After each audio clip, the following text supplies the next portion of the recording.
Throughout history, the Catholic Church has been one of the systems used by Satan to corrupt our world.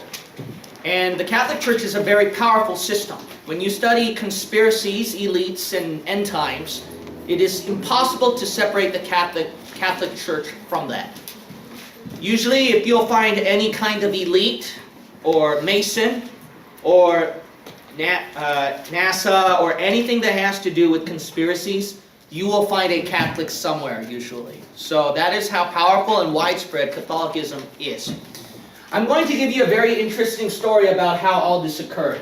You've heard my teaching, which I strongly recommend, is End Times and Demons, and part of the title is Top Elites. If you watch that one, I convincingly show you how all the conspiracies pretty much came out, and who was the top elites during that time. And I showed you that the Roman Catholic Church is the mother, So I am not saying that she is the most powerful top elite. In my opinion, I think everyone's doing their own thing. But she is definitely the mother who gave birth to all the conspiracies and elites responsible today. Amen. So I'm going to give you more of a background story how this happened. And I also recommend for you to watch another video called History of Bible Believers. If you watch that one, I give you a background about how Laodicean apostasy occurred and how these elites came out. Okay, so if you know a little bit from my previous teachings, especially those two videos I recommended, here's how it started. So God used the King James Bible mightily that time, 1611. It was at this time that the Roman Catholic Church forever lost their power. Jesuits were involved at the gunpowder assassination plot. They were the ones involved also trying to infiltrate the King James Bible Committee and ruining the formation of the King James Bible. But what happened is that when the King James Bible was born, if you know your history, that's when the Great Awakening revival sprouted out. Because of that, the Catholic Church, if you recall your church history, they were the predominant empire for hundreds of years, for centuries. But then what happened is that because of the birth of the King James Bible and then previous Bible believers during this time, this was the pinnacle. This was a shattering form. This shattered these group of people. So because of that, when the King James Bible came out, that was the catalyst. That's when these guys went downhill. So then the Great Awakening revivals, and as you know, what liberals would like to call it white Eurocentric Protestant Christianity, that's why it became too powerful. It's because of the birth of the King James Bible. So it was widespread. So all these guys went underground. What happened is that the Catholic Church empire, it crumbled. The Reformation split the empire, the King James Bible sealed the deal, and then when America was born, with the Great Awakening revivals, it was game over. So the Catholic Church became the enemy of Bible-believing Christians ever since. If you read our founding fathers, they all opposed the Pope and criticized the Catholic Church. So what happened is that these Jesuits were losing power. But they were very powerful people, so which is why Catholic countries started to kick out the Jesuits. And then eventually the Vatican itself even kicked out the Jesuits. So the Jesuits, they went through years of suppression. Because why? Because ever since this was born, it was game over. And everybody knew how dangerous these guys were because they were sneaky little creeps who infiltrated politics, government, and councils and then started assassination plots and then tried to hurt and injure people. So then we'll see right here several quotes which is very interesting about their power throughout this whole time. One of the quotes is Louis XV of France. Louis XV of France. He was one of the people who kicked out the Jesuits. Quote, whereupon the investigation into the constitution and statutes of the Society of the Jesuits resulted in the enactment of a parliamentary decree which shows the odium then attached to the society in France.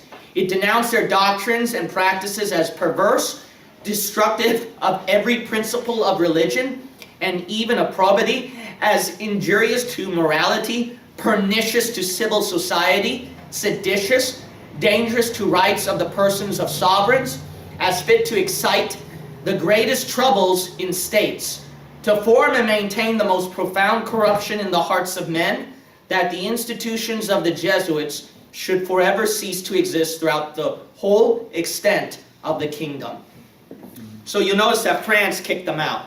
You also notice right here that Spain was very infamous and powerful. It was very strong in Catholicism, and they were infamous for their Spanish Inquisition, their own kind of Inquisition. But even those guys who are hardcore Catholics kicked out the Jesuits. Charles III of Spain, quote, "His greatest work, the expulsion of the Jesuits, would never have been carried out if he had not been persuaded of its political necessity. The order had already been driven out by Pombal from Portugal and by Choiseul from France, when Charles III was convinced that a riot in Madrid had been promoted by the Jesuits." So you'll notice right here that these Jesuits, the kings and rulers, they all feared their power because these people were behind the scenes in many different governments and nations. So Catholic nations, it's not just Protestant, Catholic nations were kicking out these people because they were extremely powerful and they were very dark.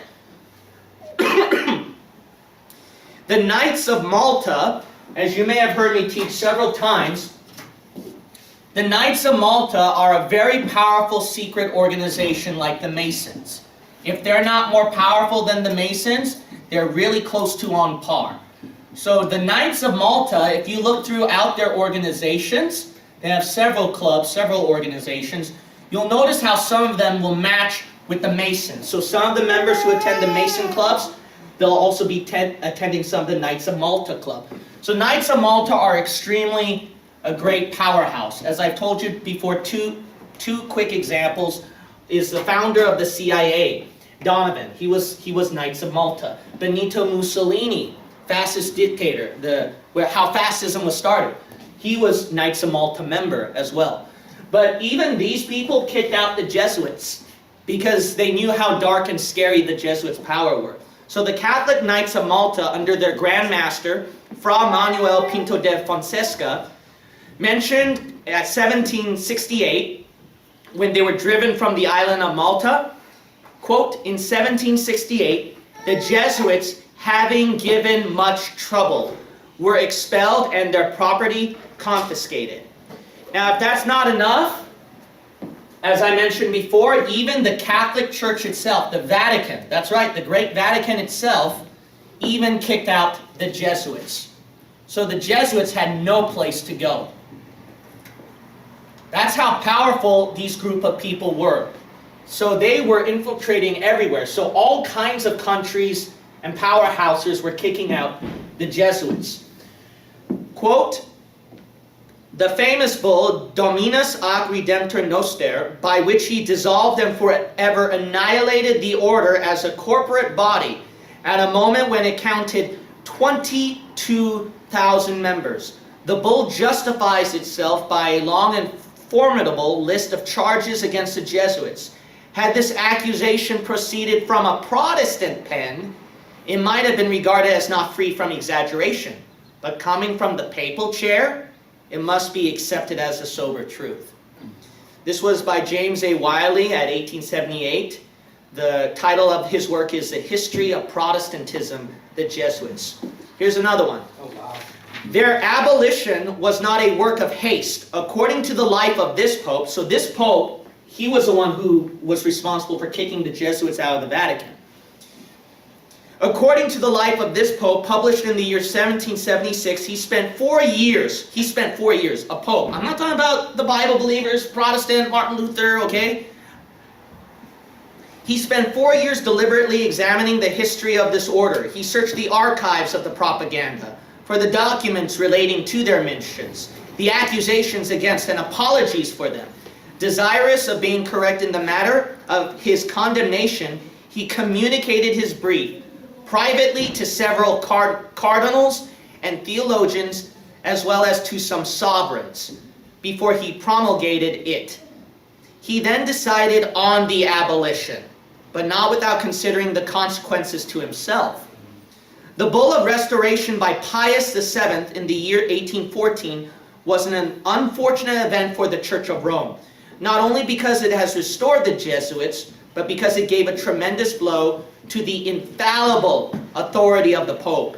It showed that the bull of Clement the 14th, he was the Pope responsible for kicking out the Jesuits, and then Pius VII was the one responsible for restoring them, or one of the popes responsible for restoring them, in which that pontiff suppressed and annulled the order of the Jesuits was wrong.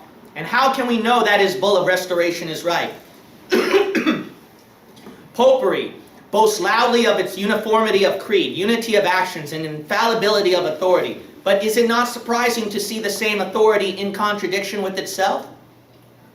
This is by Giustiniani, 1843, and he used to be a Catholic priest. The name of his work is Papal Rome as it is by a Roman.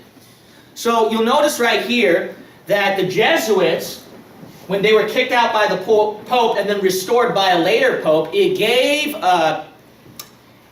degraded the power of the Pope, so to speak, because now his decree is not considered to be infallible. So now we see right here that the Jesuits are extremely powerful people. They're more stronger than the Pope.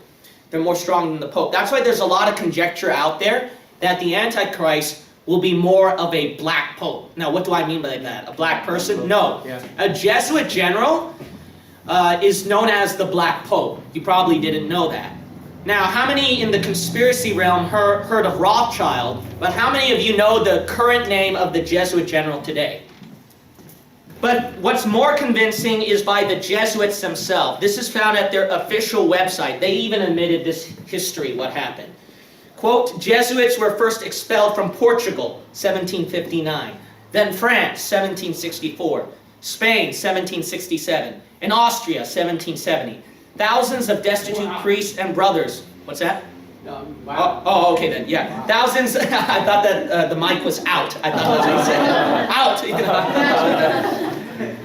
Thousands, so this is by the Jesuit website, okay? This is by their own website. Thousands of destitute priests and brothers sought refuge in Rome during these years. Finally, in 1773, anti-Jesuit forces succeeded in persuading Pope Clement XIV to issue Dominus Ac Redemptor, the papal brief suppressing the Society of Jesus, that's their name, in order to secure peace in the church. Jesuits in Italy had to renounce the Society of Jesus in order to remain in ministry. Now, so notice right here that they were even kicked out by the Vatican. Now, during this time, where can the Jesuits go? So where the Jesuits went to, there were only 2 countries or several more countries that they could flee to. During this time, where they fled to, let's see right here, they went to England. They went to England, and they also went to Russia. These were the 2 countries that they fled to. What's very interesting is that when you study about Frederick the Great, who was responsible for adding the highest degrees of Masonry, and he was near around the regions of Russia, he was near around there. But during that time when the Jesuits went over there, that's when the highest degree level of Masonry coincidentally started. England, when they fled to England, what is very interesting is that when they fled toward England, that's when all of a sudden the American Revolution War, and then not only that, maybe I'll give you a quote someday. One of the French generals actually told General Washington that this American Revolution War was from the Jesuits. The Jesuits were responsible for that. So maybe I'll get into that someday. Now that one I really don't know. I can't prove that the American Revolution was started by Jesuits. But there were people during that time that believed so, during that time. So that's how powerful these people were. When they fled to Russia and England, they went to work. But their most crowning, so let me read right here. This is still from the same website, from the Jesuit website. Some of those who refused found refuge in Catherine the Great's Russia. A fan of neither the Habsburg or Bourbon dynasties nor the Pope, Catherine put many Jesuits to work in extending their education system to Russia. But that's why it's pretty interesting why Jesuits were responsible for communism later on as well. And that can be found at Jack Chick's comic book, The Godfathers. It is very interesting. Let's keep reading here. Frederick the Great and his successors in Protestant Prussia had a similar attitude. So we also see Prussia as well from Frederick the Great. And he was the one who added the other 8 degrees to the 25 degrees of Masonry. So you see the high Masonic elites could not have even been formed unless during that same time Frederick the Great put it. But it is interesting when he put it in, that was the same time Jesuits moved in his region.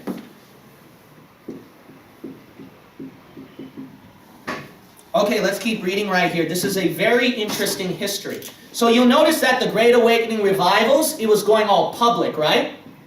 Where did these guys go? They were going underground.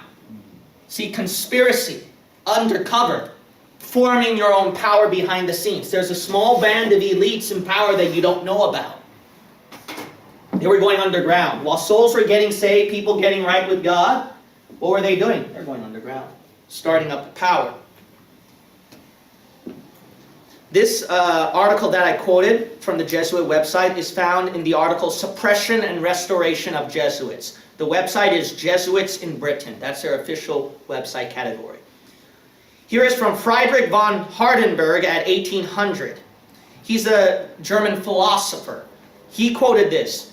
During that time, so this was during the 18th century. This was during the 18th century. Were the Jesuits really weak in power during that time? According to this philosopher, no. That's when they became even more powerful. Quote, never before in the course of the world's history has such a society of Jesus, appeared. The old Roman Senate itself did not lay schemes for world domination with greater certainty of success. Here's by G.B. Niccolini of Rome. His famous book, which is read among scholars, History of the Jesuits. Quote, even in England, Jesuits were never so well treated, nor perhaps so prosperous as during their legal suppression. Wow. Here's another one. Quote, the Jesuit order at last reached the pinnacle of its power and prestige when? In the early 18th century. You'll notice that. Wait, I thought they were getting kicked out. What was going on right here? Well, let me finish reading this and then I'll explain. It had become more influential and more wealthy than any other organization in the world. It held a position in world affairs that no oath-bound group of men has ever held before or since. Now remember, I told you in my other study, the mother of all oaths you can see is traced from the Jesuits. Mm-hmm. The Masonic oaths and then the other knights' oaths, they're all similar. But let's keep reading. Nearly all the kings and sovereigns of Europe had only Jesuits as directors of their consciences. Wow. Really? Me, I even don't know if that's true. And I'm quoting you from the documented source, but me, I don't even know if that's true. So that the whole of Europe appeared to be governed by Jesuits only during their suppression. This is by E. Boyd Barrett. He was a former Jesuit, and he's actually quoting from Jesuit Cordara in their work, The Jesuit Enigma. So these guys are Jesuits. I guess they know what they're talking about. I don't even know if that's true, but that's what they claim, and they're Jesuits. But why is that? It makes sense. If you've paid attention to my other teachings, you'll know why. The reason why was, it was at that similar time. That was when the Rothschilds, and that's when the Masonic Illuminati under Weishaupt was formed. It was during their suppression.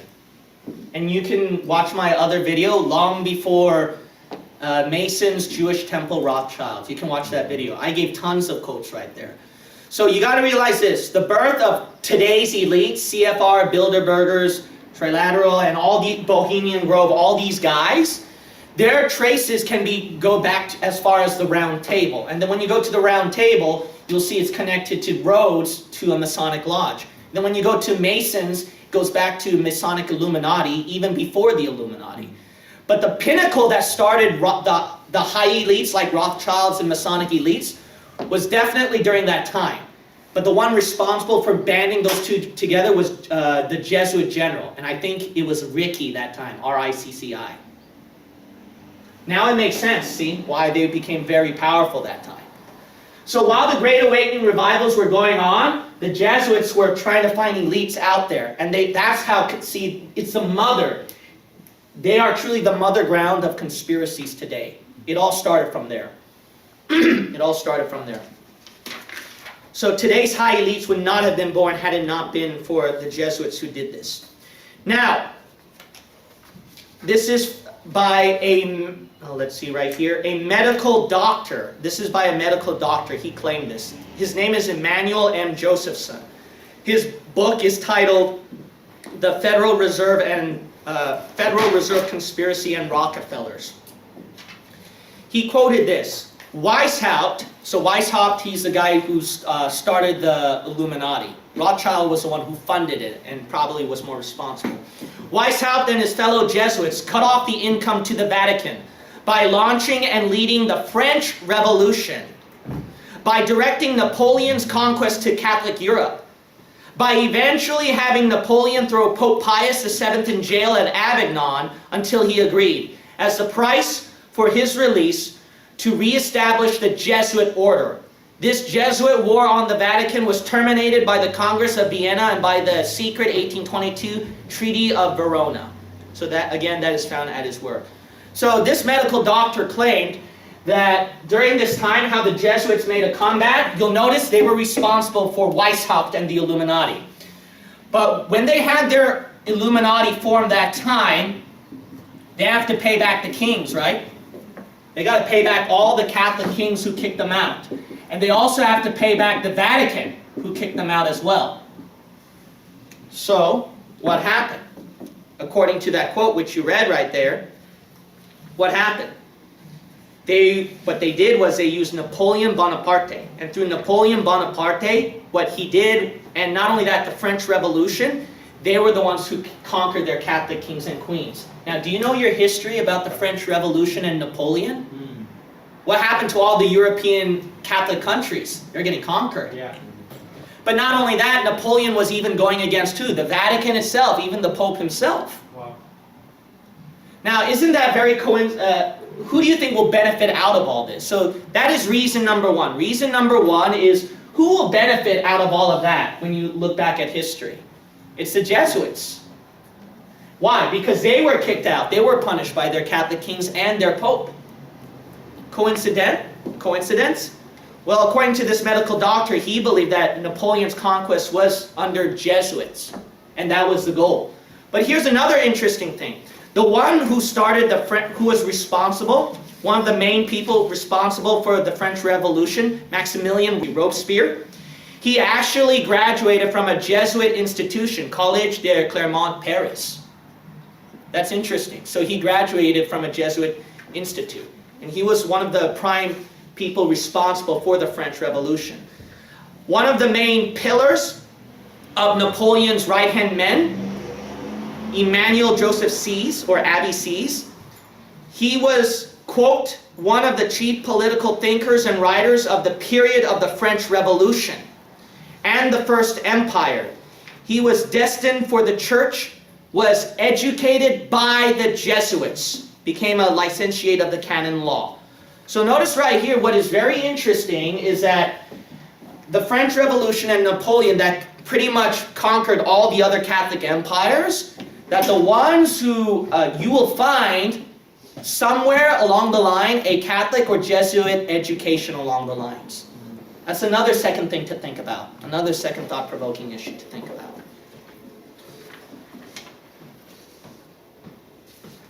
What is also interesting right here is that, so we got the Catholic kings and queens punished right here. But what about the Pope? The Pope, when he died, he actually stated this, quote, "Alas, I knew they would poison me, but I did not expect to die in so slow and cruel a manner." That's what he said about the Jesuits. This was found, let's see, Pope Clement XIV, he also wrote this.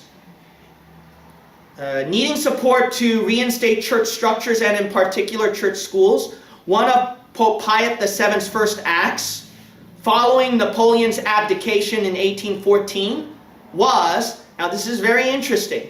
So what happened right here, we see that the Pope and the Catholic kings and queens dying after the Jesuits. When did the Jesuits, here's another thought-provoking thing to think about. Do you know when the Jesuits were restored in power? Coincidentally? after Napoleon. Quote, let's keep reading here. One of Pope Pius VII's first acts following Napoleon's abdication in 1814. See, following Napoleon's abdication in 1814 was what? To reinstate the Society of Jesus worldwide with the bull Sollicitudo Omnium Ecclesiarum. So, I don't know if I pronounced that right. But you see right here, the timing.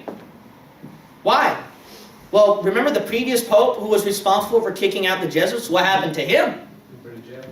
What do you think this other pope is going to do now after that? Yeah, wow. What about the statements of former Jesuits? And then I gave you a quote from the medical doctor. And not only that, looking at the background of powerful people behind the French Revolution and Napoleon, why do you see a Catholic connection somewhere along the line coincidentally? Not only that, the timing of history just seems to match up. So, in conclusion, I actually cannot prove that Napoleon was Jesuit-controlled. I cannot prove that. But I give you 3 or 4 thought-provoking issues, and not only that, I gave you statements from people who were former Jesuits. I also gave you the background about some of these people that are legit as well. So, it is something to think about. I do believe, though, as a matter of fact, that Jesuits undoubtedly was responsible for mothering the Illuminati. That one I know as a matter of fact.